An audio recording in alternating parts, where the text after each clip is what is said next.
पूरा कमरा फूलों की खुशबू से महक रहा था, बिल्कुल मेरे सपनों और कल्पनाओं की तरह। उस सजे सवरे कमरे में बैठी मैं महसूस कर रही थी कि मैं एक अनोखा फूल हूँ जो इन सभी फूलों और सुगंधियों से ऊपर है। मैं सचमुच सुंदर हूँ या मेरा व्यक्तित्व सुरभिमय है, मैं नहीं जानती थी, पर उस क्षण यही चाह रही थी कि सारांश आए और मुझे अपनी बाहों में भरकर कहे, नेहा तुम कितनी सुंदर हो, जी चाहता है बस तुम्हें देखता रहूं, मग्न होता रहूं और यूं ही जीवन अकल्प बीत जाए। रात आधे से ज्यादा बीत चुकी थी। मेरे इर्द गिर्द बैठी लड़कियां एक एक करके कमरा छोड़कर जा चुकी थी। सुहाग सैया पर बिछे फूल मुरझाने लगे थे। तभी भारी कदमों से लड़खड़ाते हुए सारांश ने मेरे कमरे में प्रवेश किया। उनके मित्रों ने शायद उन्हें ज्यादा पिला दी थी। वो मेरे समीप आए बिना, मेरी ओर देखे बिना, न सराहा, बिना बात किए सामने रखी कुर्सी पर बैठ गए। इससे पहले कि मैं कुछ सोच पाती या कह पाती, उन्होंने खुद ही कहना शुरू किया, नेहा आज हमारी सुहाग रात है, हमारी शादीशुदा जिंदगी की पहली रात। मैं ये मानता हूँ कि शादी के बाद पति पत्नी के बीच संपूर्ण पारदर्शिता होनी चाहिए, तभी वैवाहिक जीवन सफल हो पाता है। मैं सचमुच सारांश का चेहरा निहारती रही। एक नई नवेली बहू इससे ज्यादा कर भी क्या सकती थी। शुरुआत मैं करता हूँ। सबसे पहले मैं तुम्हें यह बताना चाहता हूँ कि हमारी शादी मात्र एक समझौता है। सच तो ये है कि मैं शादी करना ही नहीं चाहता था, क्योंकि मैं ये मान कर चलता हूँ कि प्यार जिंदगी में सिर्फ एक बार किया जाता है और मैं वो प्यार मायरा से कर चुका हूँ, जो फिर आपने विवाह क्यों नहीं किया। नियति को हमारा विवाह शायद मंजूर नहीं था। शायद जात पात या दहेज को लेकर कोई वाद विवाद हुआ होगा। जब तक उहापोह के चक्रव्यूह से निकलती, सारांश ने धीमे स्वर में कहा, विवाह से 4 महीने पहले ही उसकी एक कार एक्सीडेंट में मृत्यु हो गई। ओह, शादी की सभी तैयारियां धरी की धरी रह गई। कल्पना लोक में विचरता मेरा मन अचानक मायरा की मृत्यु की खबर सुनकर अवसादग्रस्त हो गया। सच पूछो तो मैं पागलपन की कगार तक पहुंच चुका था। ना किसी से बात करता, ना किसी से मिलता जुलता।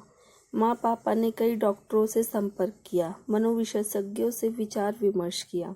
सभी ने एकमत यही सलाह दी कि अपने अतीत को भुलाकर मुझे अपनी जिंदगी में एक दूसरा मौका देना होगा। नेहा, हमारी शादी भी उसी मौके को तलाशने की एक शुरुआत है। मायरा कार एक्सीडेंट, पापा की वदहवासी, माँ की चीख पुकार, सिलसिले से एक के बाद एक नई घटनाएं मानस पर उजागर होने लगी। उन दिनों हर दिन माँ और पापा का झगड़ा होता था। आवाजें फुसफुसाहटों से शुरू होकर दरों दीवारें पार कर जाती।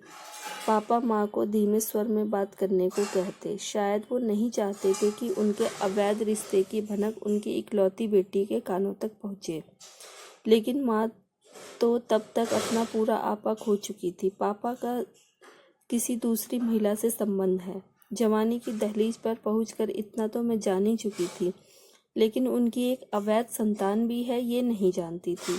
पापा का घर से कुछ दिनों के लिए लापता हो जाना, बैंक अफसरों से बातचीत, माँ से लॉकर की चाबी मांगना। अब समझ पा रही हूँ कि उन दिनों वो मायरा की शादी की तैयारी कर रहे थे। फिर अचानक पापा की उदासी और चुप्पी। ग्रेटर नोएडा रोड पर उस भयावह कार एक्सीडेंट की खबर पेपर में पढ़ी थी मैंने। टीवी न्यूज़ में दुर्घटनाग्रस्त मायरा को देखा भी था। शोक संतप्त परिवार के सदस्यों के नामों की लिस्ट में पापा का नाम शीर्ष पर था। घटनाओं की कड़ी दर कड़ी जोड़कर मैं आज समझ पा रही हूँ कि उस रिश्ते से मायरा मेरी सौतेली बहन थी। उसकी मृत्यु के बाद सारांश जैसा शेल्टर्ड दामाद और धनधान्य परिवार कहीं हाथ से न निकल जाए, यही सोचकर पापा ने मेरा रिश्ता सारांश के साथ करके पिता का धर्म निभा लिया। एक पंथ दो काज, सारे कमरे का फूल माहौल बदलने लगा। फूल पथरा गए, सुगंध दुर्गंध बन गई थी और कल्पना का महल ढेर हो गया था। एक्सीडेंट की खबर पढ़कर जिस मायरा के प्रति मेरा मन उस समय दया और द्रवीभूत हो गया था, आज सारांश और उसके रिश्ते के बारे में जानकर मैं सहसा मायरा के प्रति ईर्ष्यालु हो उठी। मेरी समस्त कोमल शीतल सुगंधित अनुभूतियां एकाएक दहकने लगी और मेरी सुंदरता उसमें जलकर कुरूप हो गई थी। पूरा 1 महीना बीत गया हमारे विवाह को। सारांश ने अभी भी मुझे अपनी पत्नी का दर्जा नहीं दिया था। एक दिन मेरा धैर्य पूरी तरह से जवाब दे गया। अपनी शर्मो हया को ताक पर रखकर मैंने सारांश से प्रश्न किया, मैं जानती हूँ आप मायरा को अभी तक भूल नहीं पाए, वक्त लगेगा। मायरा के असामयिक अवसान को आपको तोड़ दिया, लेकिन उन्हीं को कौन टाल सकता है। सारांश चुप रहे। मैंने धीमे लेकिन स्पष्ट शब्दों में प्रश्न किया। प्यार और अपनापन ऐसी भावनाएं हैं जिससे गहरे से गहरे भाव बढ़ जाते हैं। मैंने आपसे प्रेम किया, आपको सम्मान दिया, आप पर विश्वास किया, फिर भी हमारा दाम्पत्य जीवन अधूरा क्यों है? मैं क्यों आज तक उपेक्षा की पात्र बनी हूँ? सारांश ने आशय समझ गए। मुझे अपने पास बिठाकर बड़े प्यार से बोले, मैं समझ रहा हूँ तुम क्या कहना चाह रही हो, लेकिन नेहा, मैं शायद इस सब के लायक नहीं। कुछ देर तक निशब्दता सी छाई रही। मैं समझ नहीं पा रहा था कि सारांश क्या कहना चाह रहे थे। उनके चेहरे पर मायूसी थी। अचानक उनके कांपते होठों से कुछ शब्द निकले। एक दिन मैं और मायरा अकेले थे। पारे की कंपन सी एक लहर चुंबनों से चलकर शरीर में घुस गई। स्वयं को अर्पित करने की औरत मर्द की एक दौड़, और मैं उस दौड़ में अकेला रह गया।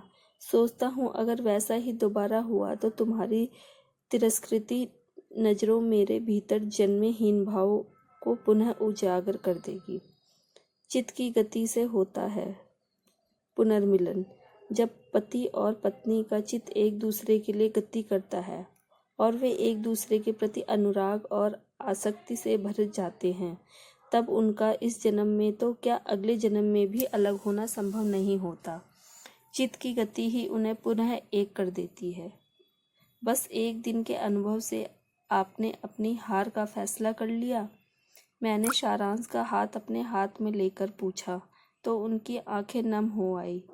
जब स्त्री पुरुष एक दूसरे से प्रेम करते हैं तो निश्चित ही यह प्रेम उन्हें इस जन्म में तो क्या अगले जन्म में भी फिर से एक कर देता है। एक अनजाने भय को लेकर आप अभी से क्यों डर रही हैं? जरूरी तो नहीं जो उस पल हुआ वो हमेशा होगा, मैंने रुक कर कहा। सारांश ने अपनी बाहें फैलाकर मेरे माथे पर चुंबन अंकित किया। मैं उनकी बाहों में झूल गई।